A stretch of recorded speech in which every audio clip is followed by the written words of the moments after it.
urgent need to keep these 65% population healthy. So that could be only through the agroecological principles. And third one is farm child. So is the priority shifting from the 12% farmers who are smallholders? And it's not only in India. I could interestingly see from the Philippines presentation that 88% of their population they also carry they are smallholders. Because this is just I want to see this project how it will happen. It will go forward. So I would request my first co-panelist, Mr. B.K. Datta, to speak something about this discussion. Thank you. Thank you to HIL team and UNIDO team also. Before telling anything, I would like to share my experience, our experience rather in NIMPIT, what we have done. Our institute started, you can say it's a journey, and I understood that the whole thing should be in a package form.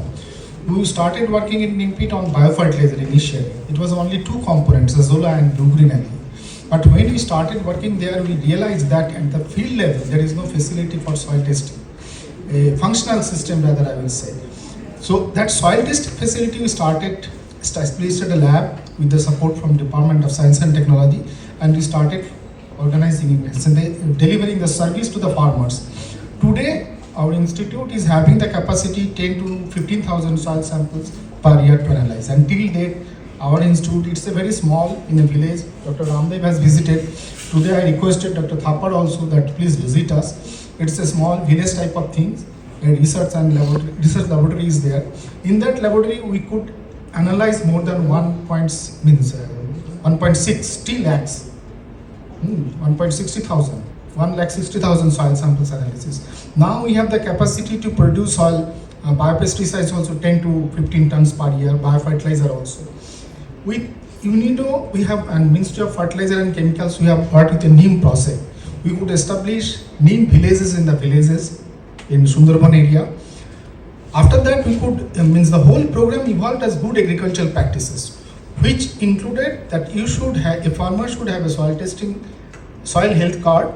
Now we are talking about that crop health card. Means soil analysis report is there, recommendation is there, complemented with bio inputs. At the same time, we are trying to promote the concept of pest and disease ratio. The farmers many times are not knowing what are the defender, what are the predator. So Bandhu Poka and Satru Poka, this ratio they should maintain. Accordingly, they should select the pesticide. Along with all these things, we did this good agricultural practices program with the support from World Bank through state government. And it was a good success. We could reach around 10 to 15,000 farmers. Now we are implementing a program, you can say in village areas, Science, Technology and Innovation Hub. Through that program, our target is to establish, you can say, Jivana Jivika Kendra. Our main thing is we are working with the small and marginal farmers. Small and marginal farmers is having a small piece of land. They have some, you can say, orchard. Sometimes they have some animals also. So integrating all these things, their income is depending on this integrated approach. If we support them in all these components, they will be able to generate more resources, more income, and sustainability of the whole program will come. So this much I will tell, and I will. As the successful transformation model right from the field to the plate of the consumer, how the food, this journey takes place. Thank you very much. So now I would request Dr. P.K. Gupta, Additional Director, National Horticulture Research and Development Foundation, to please. First of all, thank you CMD Saab for giving me opportunity to share my experiences. Just I told about NHRDF. This is a national level agency under the Ministry of Agriculture, Government of India, for implement different schemes. Or NHRDF minor crop is original garlic. At now we have the 18 lines of variety of the garlic or 40 lines of variety of the onion. Out of onion, 6 variety notified for the Government of India for different zone, as well as the garlic also for Rabi season. Regarding this project, my opinion that organic farming, natural farming, what project is for near water similar. Second thing, why organic farming is not popularized among the farmers community, because just we take in our health. If you have the allopathic medicine, we have to take one capsule, then you relieve from the pain. Just like in Ayurveda. In Ayurveda, different treatment before the use. This is the difference between a chemical fertilizer or organic or natural fertilizer. Because of this activity is not popular among the farmers. Farmer immediate want remedies or solution of the any problem, but it not happen in natural or organic farming. Second thing, regarding the gap, good agriculture practices is lacking in our package of practices. This is not validated by the university or institute or KVK.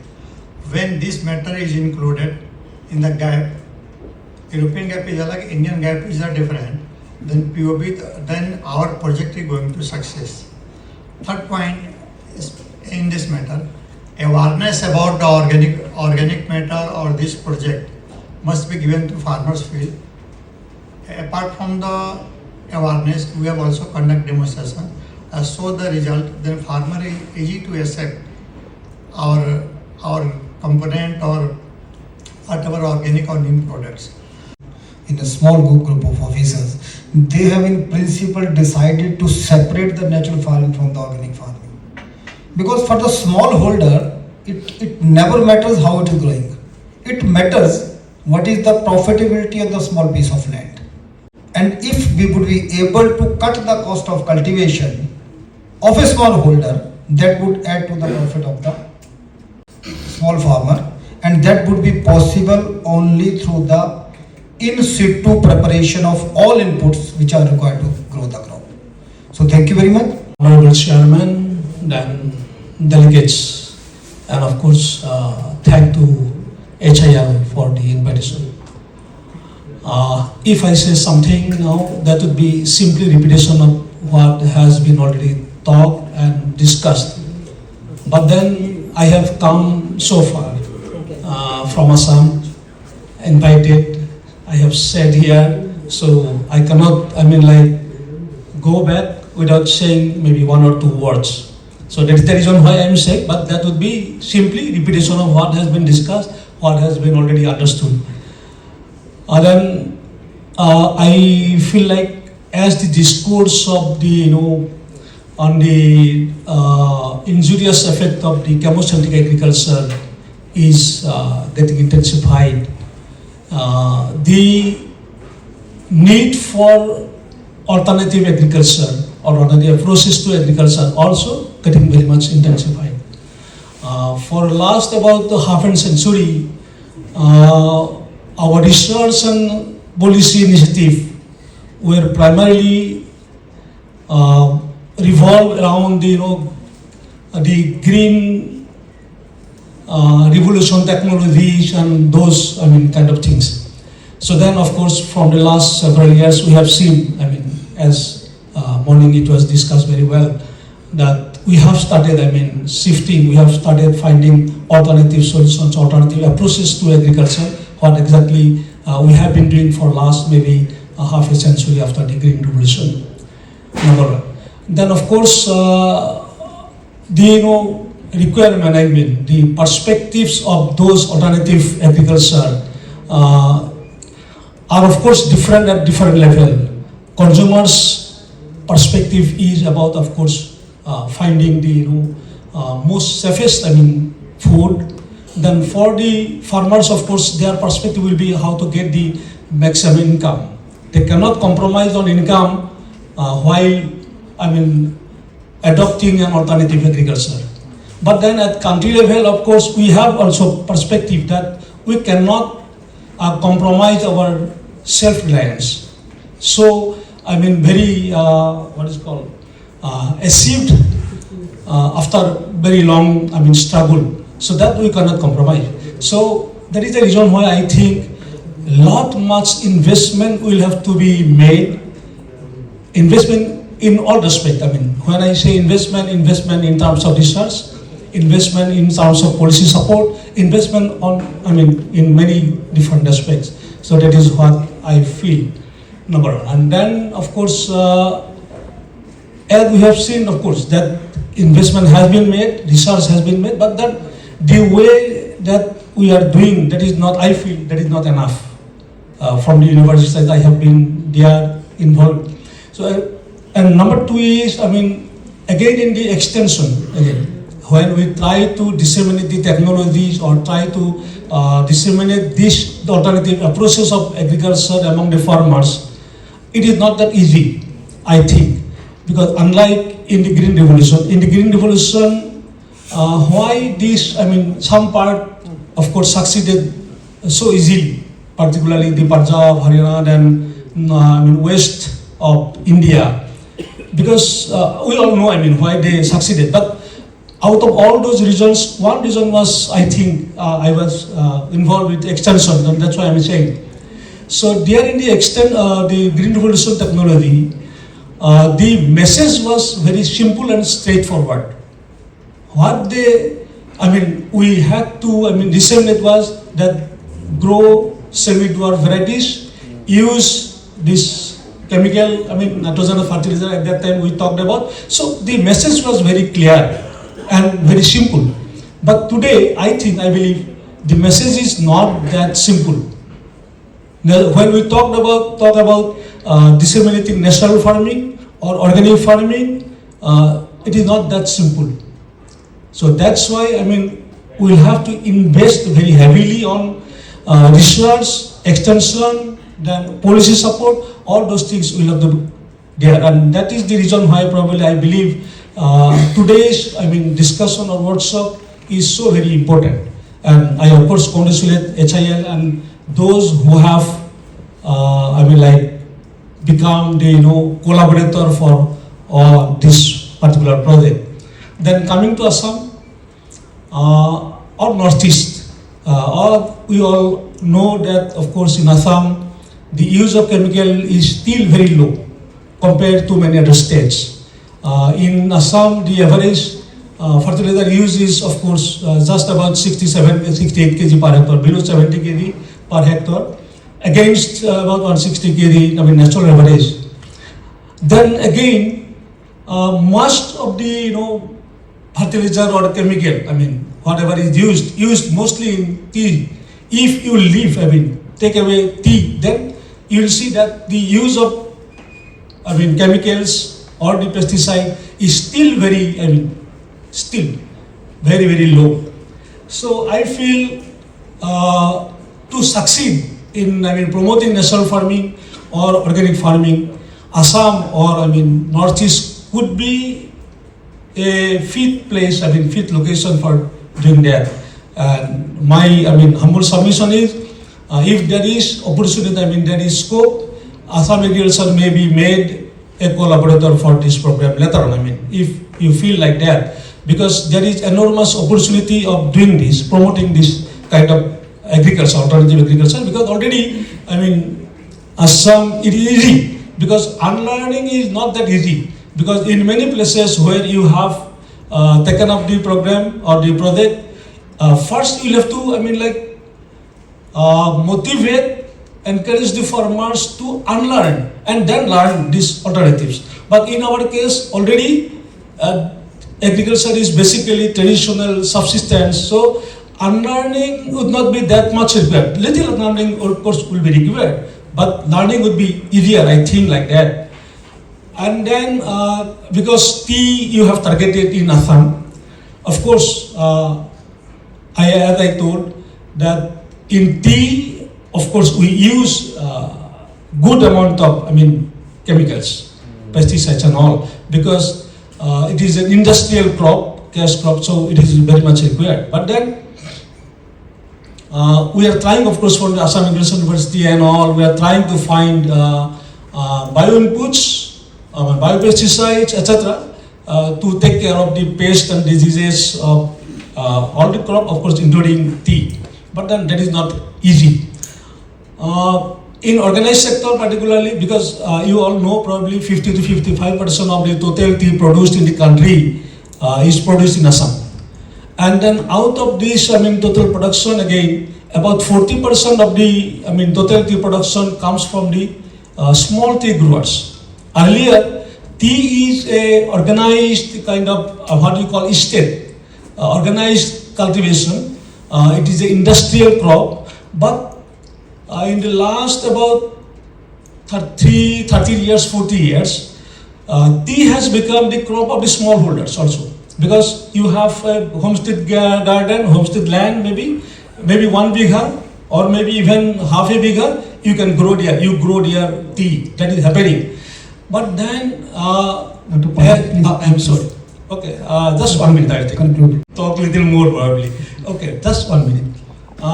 In organized tea, of course, a lot of things are happening. I mean, like the regulation and all are there. But small tea growers are, are using chemicals rather indiscriminately, which is causing difficulties or troubles. So there, Assam Agricultural University is hand-holding the small tea growers, and if we have to do something about reducing the use of injurious chemicals, then probably EU should be a partner for this kind of projects later on.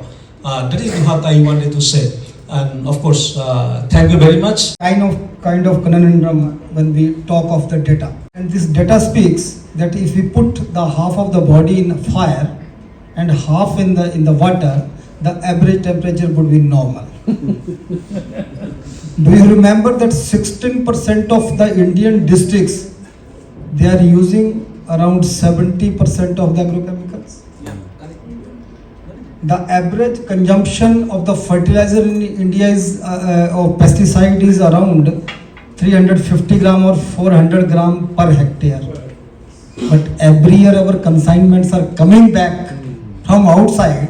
If this consumption is very low, Taiwan and China and America, they are using more than 10 kg per hectare as against 400 gram in India. So why our consignments are coming back? So let's not believe totally on this average value. So this is Confucius. You can also see you are using very less agrochemicals. But why your all samples every month of the tea, they are coming out with the traces of the pesticides. That is what I told. That is true. So most of the districts which are across the highway, they are consuming the highest volume of the pesticides. So thank you very much. I think Dr. Amandeep Singh is not present here. So it's also very interesting to listen from Punjab, which took us out from the hunger to give the sustainability to Indian agriculture by filling its tummies. But now talking of agroecology and Punjab, this seems totally difficult. It's very difficult. But even the people like Umender Dutt, they are working very hard to create some small models in the villages. So thanks to that organization also. So now finally I would request Dr. Vinod Pandit. He is Regional Director South Asia of KV India. So please present your views. Thank you, sir. Thank you very much. And it's indeed laudable to say that the initiative taken by HIL and HIL in India and those in Philippines is definitely going to pay the way. And all the way thanks to UN for initiating such a global program, which definitely is a need of the hour. And again, thanks to HIL for inviting CAVI in this August gathering. And in fact, I'm very pleased to say that CAVI is a partner at a global level with the Farm Child project, and have been taking part in its own capacity to share the research expertise or implementation expertise under its different programs, which we are running globally in almost like 40 to 50 countries across the 3 continents. The truth is, yes, we are dealing with a complex problem, having multi-stakeholder involvement into it, and the problem is toxic. We agree to it. However, its use is quite deliberate, and we agree that is something which probably is keeping us secure. But so I was mentioning that filling our tummies, so because of the saving our crops from the pest losses. We believe that there are almost now hundreds of studies being conducted across understanding that what's happening with the pesticide scenario, and how the ways can be brought into to minimize or to mitigate the impacts. And most of the studies are giving an impression that we have to work maybe more cohesively and see how agronomical, which is like a technical parameters, the regulatory that involves the policy paths, and then the economic factors. Considering these are points across these three important considerations, we believe that the social behavior change is something which is very critical for their reach and adoption. But Sir, Joint Secretary Sir was also mentioning in the morning and followed up with what Mr. Kidwai was also mentioning about. So social behavior change is something probably which is lacking in our investments or in our interventions or in our research. So the focus, what we are trying to push under different development programs across the globe is around this path, how we can inform and educate.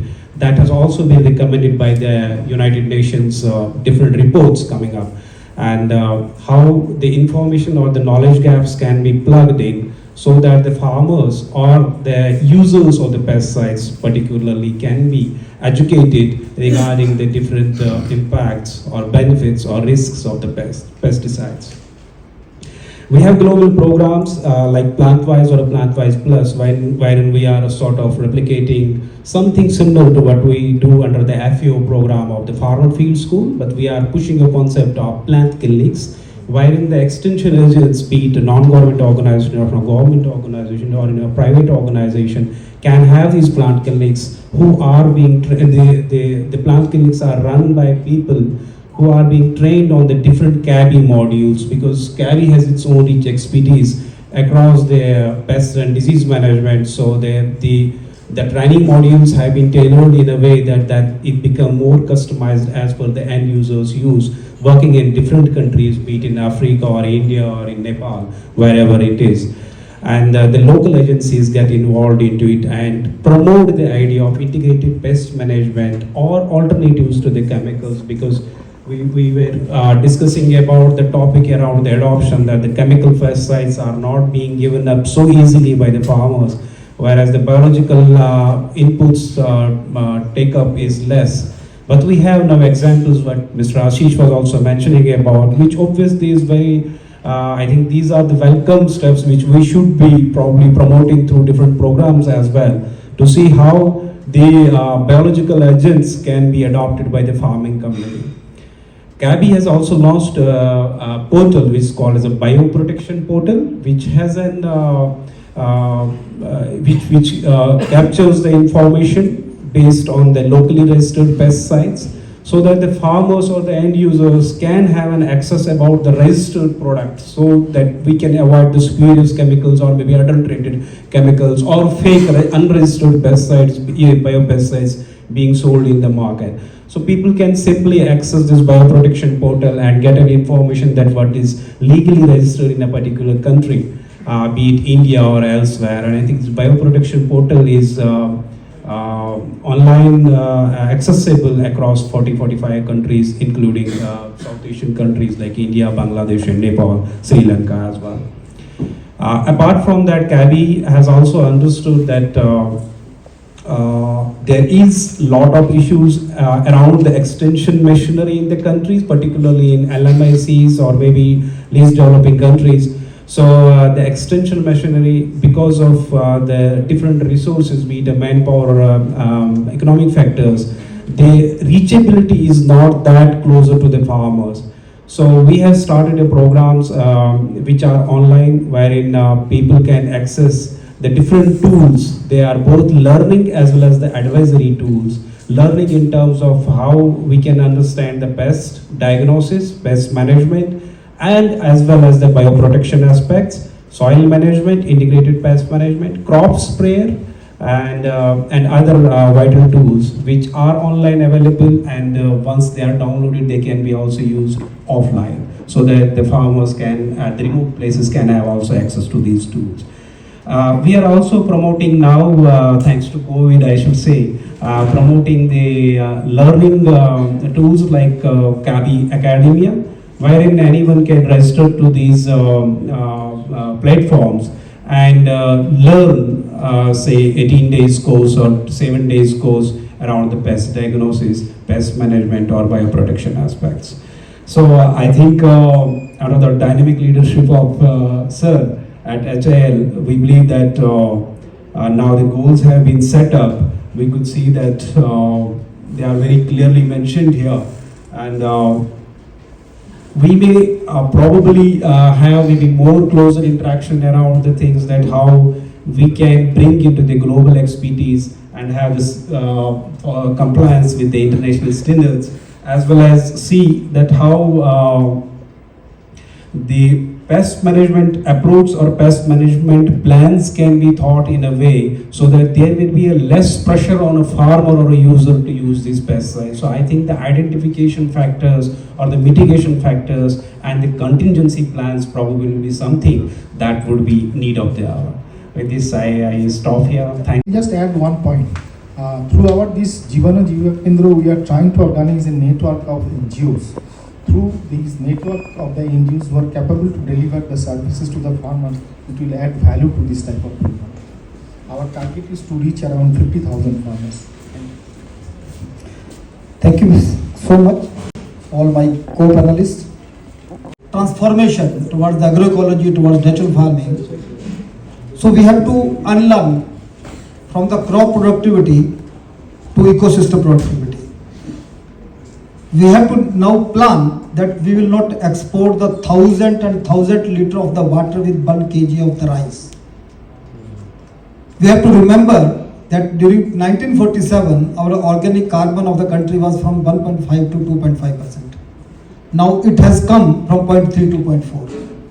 So whether my crop is damaging soil, whether it is lowering the biodiversity up ground and down the soil, what is the status of our rhizosphere, then we have to shift our mindset from the yield per area, production per unit area, to crop equivalent yield, because we have to work on the crop intensification, which is the expectation of the FAO for smallholders. Then, because in the morning, one of the speaker, he spoke about the matching the yield potential. So we have to match the yield potential also. Only then the farmer, ultimately the stakeholder, he will accept our methodologies. And then we have to cut the dependency of the farmer from the external market. You will see right from the small town to the bigger cities, the richest one are the agrochemical suppliers. So this is the state of now agrochemicals in the country. So we will have to develop the food chains also. How the food, it is moving from the farm to the fork, matching the SDGs. But we have committed to the global community. Let's give a message that India is committed. India is committed to match all those global commitments. And finally, when we work individually in the different states with the different capacities or organizations, we find ourselves a few. But when we see this global community sitting together and under your able guidance, I think that you will give us a lead to give the commitment to the global community that we will do, and India will lead this transformation process in the near future. Thank you very much for giving this opportunity. To express our gratitude to Indian Horticulture Research and Development Foundation, उनको भी, and in this session we had Dr. B.K. Pathak, Dean, Assam Agriculture University, Guwahati, and Dr. Vinod Pandit, Regional Director, South Asia Capital, Dr. Y.S. Parmar, University of Horticulture and Forestry, Himachal Pradesh. All the panelists, moderator, and all of you who are sitting in this hall from the very beginning and listening very patiently and vividly and participating in